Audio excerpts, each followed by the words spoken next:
Well, hello there, everybody. I'm getting ready to can some mushrooms and show you how to save mushrooms. So you'll have them all year round whenever you want them, except unless you want them fresh. And I'm going to put some back in a baggie so that I can have some for my salads. Hang with me and I'll show you what to do. First, you rinse them all off. Sometimes lightly brush if you can, just to get the dirt off, and then slice them up. You know, I started to use a little brush to, this brush, to clean them off. But then I noticed as I'm doing it, running them under the water, sometimes I'm just scraping the skin as well. And sometimes you could like really overdo things, you know what I mean? So what I'm going to do is put the brush away, and I'm just going to continue to wipe the dirt off with my hands to the best of my ability. You know, sometimes some things can be a bit much, too much, you know? K-I-S-S. Show you this little mushroom that came out of all the other ones. A little mushroom, and you know what? I'm going to put him in there. All right, they're all washed and cleaned, and I don't know how you all feel about this, but my family, we like the stems and all. We just take the stems and chop them up with the rest of the mushrooms. It's all good. Of course, we cut off, like, I saw a couple in here that were a little dirty. Like, if you get one, maybe that's a little dirty on the bottom, you could slice off about this much. Let me see if it's, yeah, slice off about this much, you know, but we like the bottoms. We leave them in there. All right, so now I'm going to slice them, and I'll see you in a minute. These are chopped up, and you could slice them, you could cut them. I started to cut them like the big ones in fourths and the little ones in half, but I don't like it like that. It looks so nice in a jar when you slice them. So I sliced the rest of them, and they look a little brown because I left them in the refrigerator a little too long. I had them for like a week in there, and I forgot they were in there. But they're good enough. They're good. They're not stinking or none of that kind of stuff. They're still good. So I'm going to now put them in the jars, and I'll be back. And the brown part of the stems are in the sink soon, in the garbage. All right, I added hot water to them, and now I'm going to debubble them.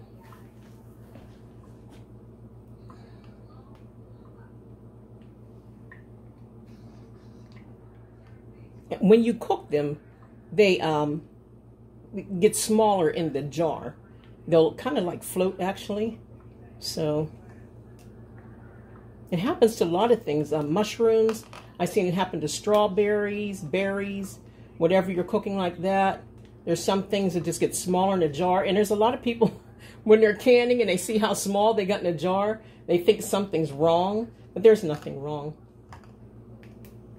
Some foods just, they shrink as they're boiling in the 212-degree water. You know, if you were in 212-degree water, you would shrink too, right? Okay, that kills any bacteria that could possibly be in your jars or in your food. And I will be pressing down on these after I debubble, pressing some more with my hands. All right. And I will press these. I'm going to put in some citric acid, 1/8 teaspoon of ascorbic acid per pint. So 1/8 teaspoon I will be putting in, and it looks like, let's see,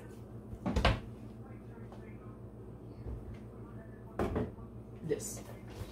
I buy it from, I think, yeah, I have two of them. I buy from Amazon.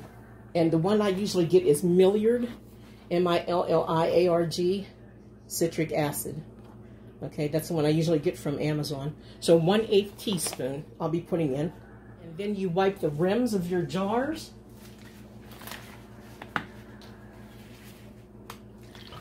With vinegar.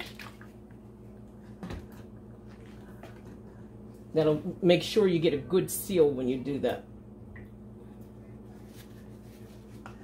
No grease. The reason we use vinegar is it stops grease, especially if you're doing like chicken or something like that. And, you know, chicken and ham and things like that are very greasy. Or as people used to say back in the day, where they're ashamed to say the word greasy. Okay, so I'm going to go ahead and put the lids on and put them in. The water in the canner is cold, but the water that I put on the mushrooms is like room temperature, not boiling, not hot, but At least it's at a temperature where you know your jars aren't going to bust in the canner. Okay, I'm turning it on. It's on.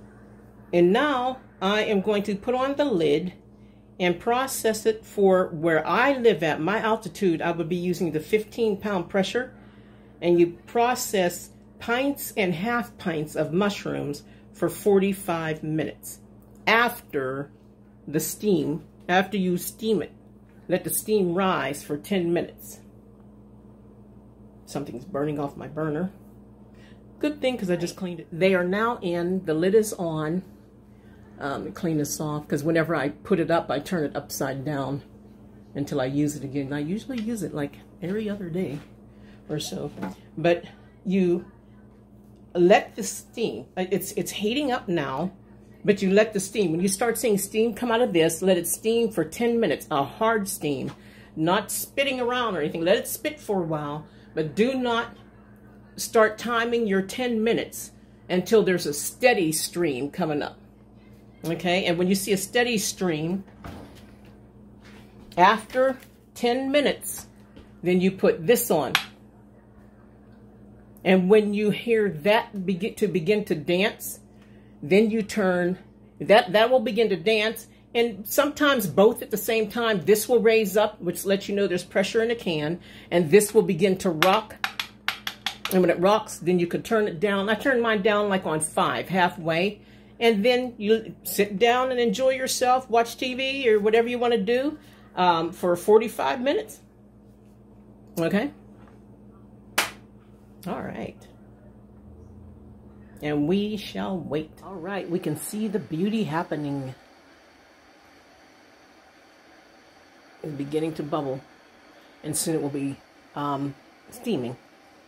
But we're looking for a hardcore steam, y'all. In fact, it's steaming now, but it's just hard to see.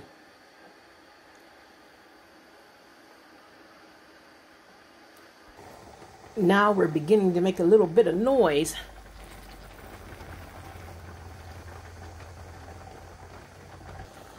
I hope you can see this steam.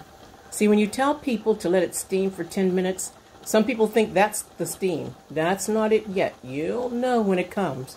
Right now it's spitting and steaming a little bit with a nice little stream going up. And that's not the one. Give it 10 minutes after you see that hard steam. But you got to wait for the hard steam first. And notice the front is steaming a little more than the middle one that you want. Sometimes I just wipe it. You can wipe it. It's not necessary. Sometimes it just helps the steam to go towards the middle. It's still steaming a little. It's getting there though. Almost. All right, now as you can see, the tab came up, and this is like it's beginning to steam hard now. It's kind of hard to see. You can see as I go up. But I'd say in maybe another minute or two, I'll be putting the weight on. All that, you can see that's all the air coming out of your jars. All right, I set my timer for 10 minutes because that's a steady stream. It's a hard stream. So after 10 minutes, when this timer goes off, I will put the weight on. I wish I can get it spitting, like it makes a sound, like you can tell that it's pulling the air out. And every time I sit down, it makes that noise. I miss it every time. There, you can see better that one.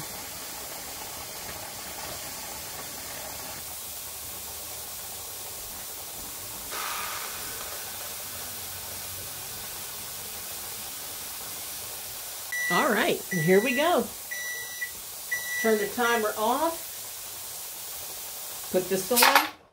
We did our 10 minutes, okay? We steamed it for 10 minutes. And now what we do is wait until that, you'll hear it. Wait until it's, leave it on high, and wait until you hear the hula dancer dance. And when you hear that, turn it down halfway and go relax for 45 minutes. You know, while we're waiting for the hula dancer to dance, for the weight to jiggle, I just want to show you guys some mushrooms that I did earlier this year. Okay, this is 5/2023. Look how nice they keep. Beautiful. That's why I like them sliced. I like the way they look. Now see how they cook down? This was full, believe it or not. All right, we're still waiting. And here it comes.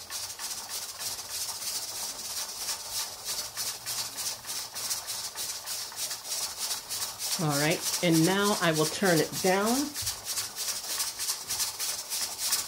There.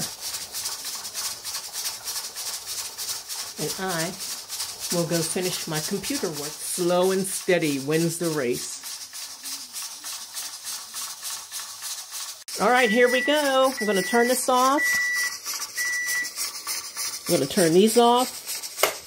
And I am going to let them sit until this drops down. When that drops down, that means all the pressure is out of the jar. Sorry about that, guys. It's late. I'm tired.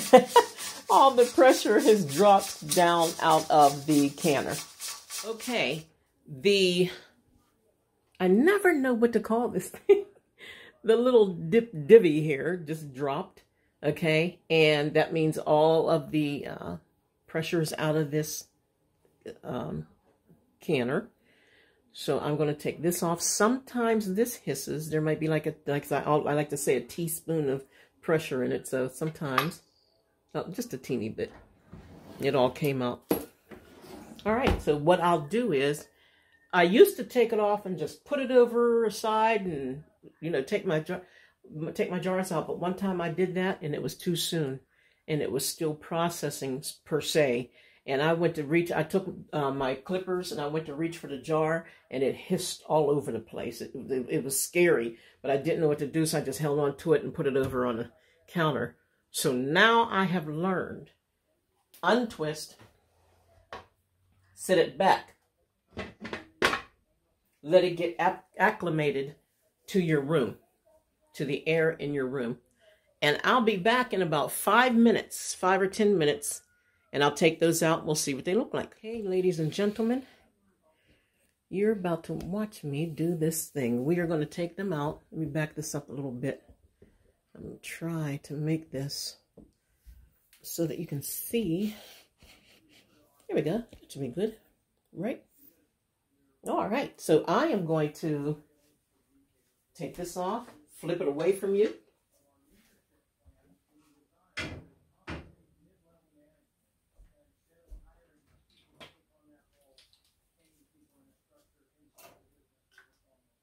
Nothing boiled over. Can you see this?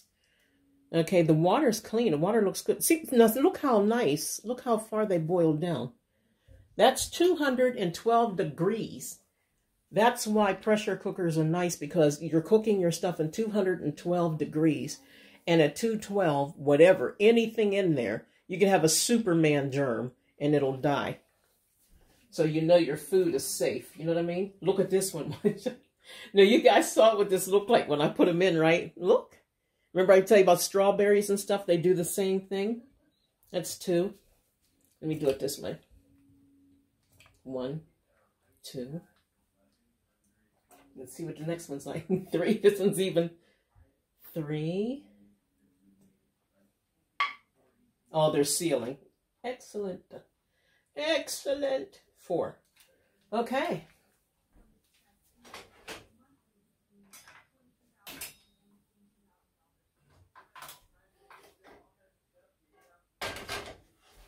Oh yeah, and watch this. Let me show you the water. Let me take you to the water. Walk with me. Walk with me. Okay, see, look, water's clean. Nothing boiled over. Okay, which is a good sign. But still, you want to clean out your pot when you're done, your canner when you're finished, because I had another canner and I did a lot of work in it. I did a lot of canning in it. But what happened was I was leaving. We have well water here. And I was leaving the water in the canner until the next time I needed it or whatever, or I would leave it in for days at a time. And what happened was the well water, whatever's in our water, was eating that was pitting, causing the canner to pit. And there were black holes and stuff down in there. So always empty out your can. Take it from me, unless you want to buy a canner once a year. You know, take the water out and dry it out. Rinse it out if you have to. Dry it out, and then put your lid upside down on the canner so you don't mess up your. Is this hot? Yeah.